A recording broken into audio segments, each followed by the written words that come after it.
کس وجہ سے اللہ تعالیٰ نے جس کی علم دیا اسے فضیلت، عزت، عظمت اور درجہ عطا فرمایا، اور خصوصاً شریعت کا علم۔ میں آپ کو حضور نبی رحمت صلی اللہ علیہ وسلم کی حدیث پیش کر رہا تھا کہ آپ صلی اللہ علیہ وسلم نے فرمایا کہ میری امت کا ایک عبادت گزار مسلمان ہونا، اس پر میری امت کے عالم کو اتنی فضیلت حاصل ہے جتنی مجھ محمد مصطفیٰ کو ادنا صحابی پر فضیلت حاصل ہے۔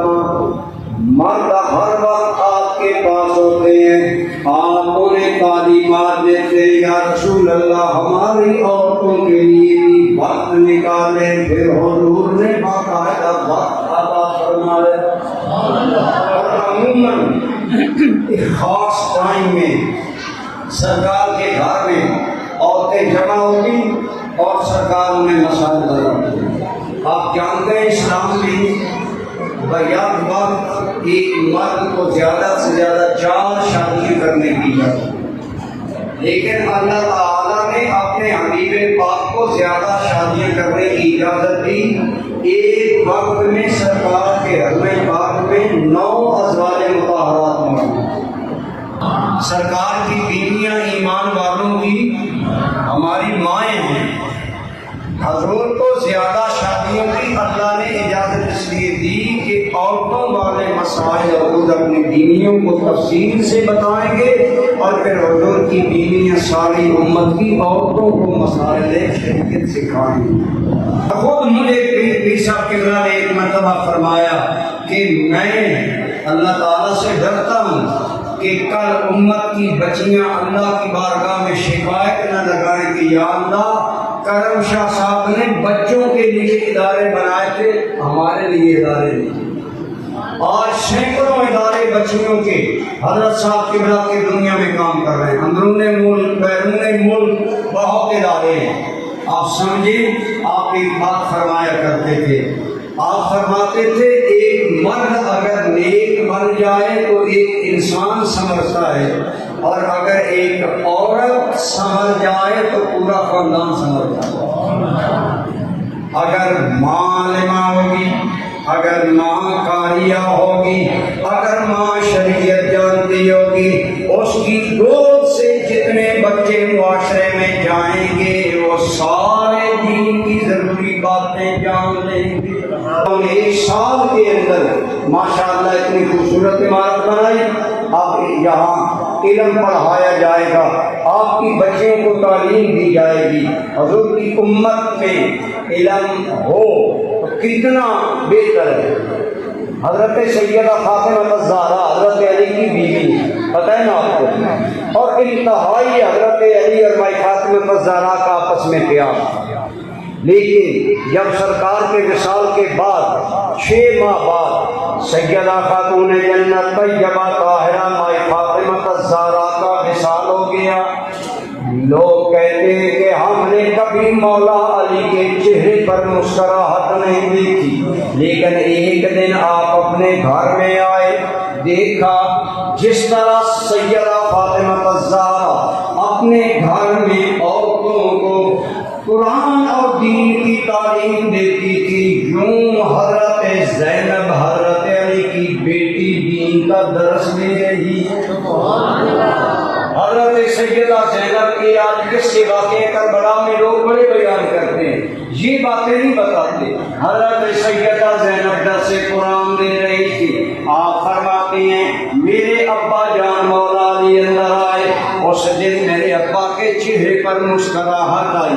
جب ہم علیحدہ ہوئے میں نے عرض کی ابا جان جب سے امی جان دنیا سے گئی ہیں آپ کی چہرے کی مسکراہٹیں چھن گئی ہیں، آج پہلا دن ہے کہ میں نے آپ کو خوش دیکھا۔ حضرت علی نے فرمایا اے میری بیٹی زینب، مجھے خوشی اس بات کی ہے کہ جو دین کی تعلیم فاطمہ دیتی تھی آج میری بیٹی دین کی تعلیم دے رہی ہے۔ علی کے چہرے پر مسکراہٹ آئی ہے۔ گویا بخت والے ماں باپ وہ ہیں جن کی بچیاں دین پڑھیں، جن کی بچیاں دین سیکھیں، جن کی بچیاں دین پھیلائیں۔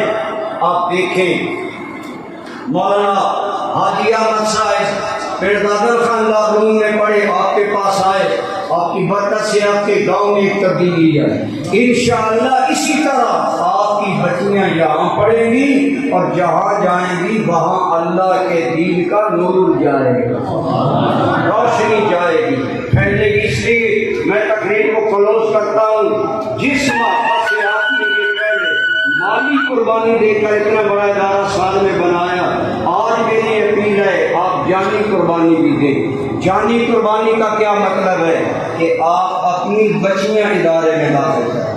پہلے آپ کو بچیوں کی تعلیم کے لیے بھیرا شریف جانا پڑتا تھا، پھر دادر خان جانا پڑتا تھا۔ اب ماشاء اللہ راجہ ممتاز صاحب کی اس وقت کی وجہ سے یہ مدرسہ انور بیگم نلبنات کا مطلب ہے بچیوں کے لیے۔ اللہ اس کو آباد رکھے، اس کو کامیاب فرمائے، اس میں آپ اپنی بچیاں بھیجیں۔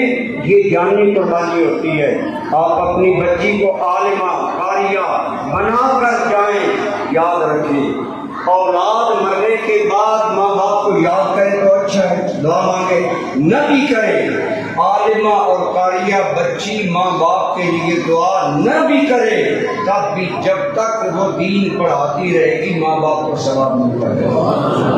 اگر آپ چاہتے ہیں آپ کی قبروں میں آپ کو دعائیں پہنچے، آپ کو قرآن کا فیض پہنچے۔ حضرت عیسیٰ علیہ السلام قبرستان کے پاس سے جا رہے تھے، آپ نے دیکھا قبر والے کو عذاب ہو رہا ہے۔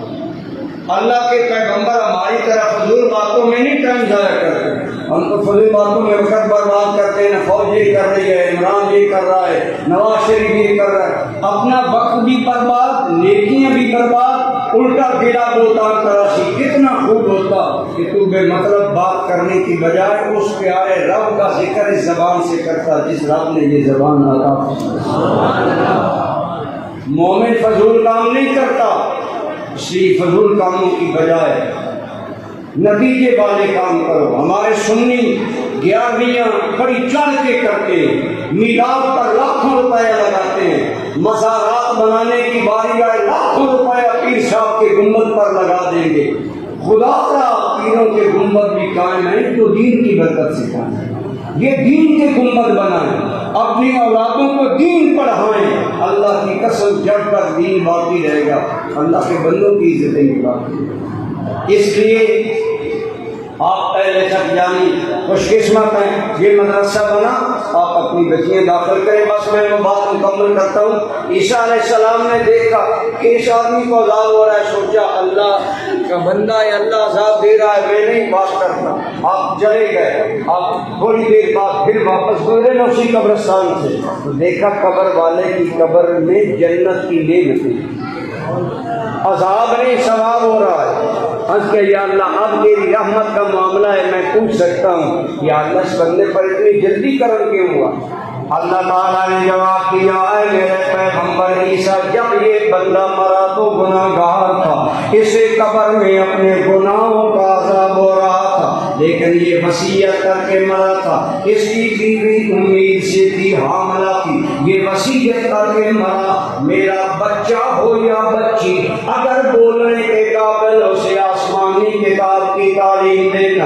آج اس کا بچہ بولنے کے قابل ہوا، اس کی بیوی بچے کو مدرسہ میں لے گئی، استاد نے پڑھایا، آپ بھی سارے پڑھ لیں، بسم اللہ الرحمن الرحیم۔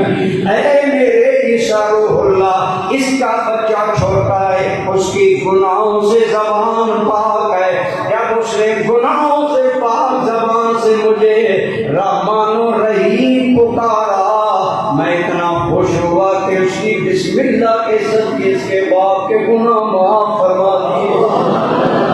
اپنے بچے کو آسمانی کتاب پڑھانے کی وصیت کر جائے، وہ بچے کی تلاوت صرف بسم اللہ کی تلاوت اگر بخشش کا ذریعہ بن سکتی ہے تو الحمدللہ ہم تو حضور کی امت ہے، کہو الحمدللہ۔ یہ تو وہ امت ہے جس میں آنے کی تمنا اللہ کے نبی کرتے ہیں۔ اس امت کا بندہ ہو، مرد و عورت ہو، اپنے بچے کو عالم دین بنائے، مسائل پڑھائے۔ میں تقریر کر رہا ہوں، میرے اس بولنے میں میری ماں کا حصہ ہے کہ نہیں بولنا؟ آپ کی اس جوانی میں صحت میں آپ کے ماں باپ کا حصہ ہے کہ نہیں؟ میری اس مقام میں میرے ماں باپ کا حصہ ہے، انہیں ثواب ملے گا۔ یوں ہی تو نہیں ہے بہاروں میں جوبن کمال، شامل کسی کا خون جگر ضرور ہے، جس تیرے باپ کا خون جگر ہے، جس تیری ماں کی چھاتی کا شیر تیرے اندر ہے، اور تم اس طاقت سے اللہ کا نام لیتا ہے، آزان دیتا ہے، نماز پڑھتا ہے، قرآن پڑھتا ہے، دین پڑھتا ہے، دین پڑھاتا ہے، جب تک اولاد دین کا کام کرتی رہتی ہے، اللہ ماں باپ کو مفت میں ثواب عطا فرماتا ہے۔ کا فیضان بھی شامل ہو گیا، سردار صاحب کی دعائیں بھی ہمیں مل گئی، ہم بھی دعا کریں گے، انشاءاللہ کرم ہوگا۔ ہمارے اندر عالم کامل مولانا بشیر احمد چشتی صاحب موجود ہیں، دعا کریں گے۔ مولانا عبدالغفار سیالوی موجود ہیں، مولانا لئیک احمد چشتی موجود ہیں، بڑے بڑے علماء یہاں ہیں۔ انشاءاللہ اس کی برکت سے میں امید کرتا ہوں جس طرح پہلے نیکی کے کاموں میں بڑھ چڑھ کر چک جانے والا، میں شکریہ ادا کرتا ہوں، میں تو مصروف رہتا ہوں، لیکن مولانا بشیر صاحب مجھے بتاتے ہیں کہ حاجی صاحب اور چک جانے والے پنڈ والے دارالعلوم کی بھی بڑی مدد کرتے ہیں، آلو دیتے ہیں، موشر دیتے ہیں، زکوٰۃ دیتے ہیں۔ میری دعا اللہ کو شاد اور یقین جانے آپ بخت والے ہیں کہ آپ کی یہ مدد دین میں لگ رہی ہے، ورنہ کتنے امیر ایسے لوگ ہیں جن کے پیسے کتے کھا رہے ہیں، جن کے کتے مکھن کھاتے ہیں، وہ شکاری کتے پالتے ہیں، ان کتوں کو دودھ ڈالتے ہیں، غریب کے بچے کو دودھ نہیں ملتا، ان کے کتوں کو دودھ ملتا ہے۔ لیکن اس تناظر میں چک جانے والے بخت والے ہیں انشاءاللہ جن کی دولت دین کا علم پڑھنے والے بچوں اور بچیوں کی روح میں جاتی ہے۔ اسد حیدر صاحب اللہ نے حقیقی معنوں میں اسد حیدر بنائے، دین دنیا میں سرفراز فرمائے۔ کتنے آپ لوگوں نے ہماری تربیت نہیں ہے، پیر صاحب کی اللہ نے ہمیں نہیں سکھایا خوشامد کسی وڈیرے کی کرنی، لیکن ہم احسان بڑھانے والے بھی نہیں، جو دین کا کام کرتے ہیں ہم انہیں سلوک کرتے ہیں، ہم ان کو سلام کرتے ہیں۔ اللہ کی قسم جو بندہ دین کا کام کرتا ہے ہمارے مرشد کی نظر میں وہ بندہ رسپیکٹ والا ہے، عزت کے قابل ہے، اللہ آپ کو سلامت رکھے۔ دیکھو نا اگر پر نہ ہو پرندہ ہو سکتا ہے، بولو دارالعلوم پر دادن خان میں 550 بچہ بچی پڑھتا ہے، اگر آپ علاقے کے لوگ ہماری مدد نہ کریں تو ہم یہ لاکھوں کا خرچہ کہاں سے گزرے گا؟ ہمارے ایک مہینے کا رننگ ایکسپینسز 15 لاکھ کے قریب، تعمیر علیحدہ اور باقی کام سارے علیحدہ، لیکن اتنا بڑا کام کرنا ہے تو علاقے والوں کی مدد سے چاہیے۔ آپ لوگ ہمارے بازو ہیں، آپ ہمارے پر ہیں، آپ ہمارا سہارا ہیں۔ میں امید کرتا ہوں آپ اپنے اس مدرسے کو مرد عورتیں بھرپور سپورٹ کریں گی۔ میری مائیں بہنیں بھی میری بات سن رہی ہیں، اگر آپ چاہتی ہیں کہ آپ کی قبر روشن ہو تو اپنی بچی کو عالمہ بنائیں، قرآن کا علم اس کے سینے میں ہو، انہیں صورتیں یاد ہو، انہیں قرآن کا ترجمہ یاد ہو، انہیں مسائل یاد ہو، تاکہ آپ مریں تو فرشتے آپ کو قبر میں کہیں کہ عورت ایک عالمہ کی ماں بن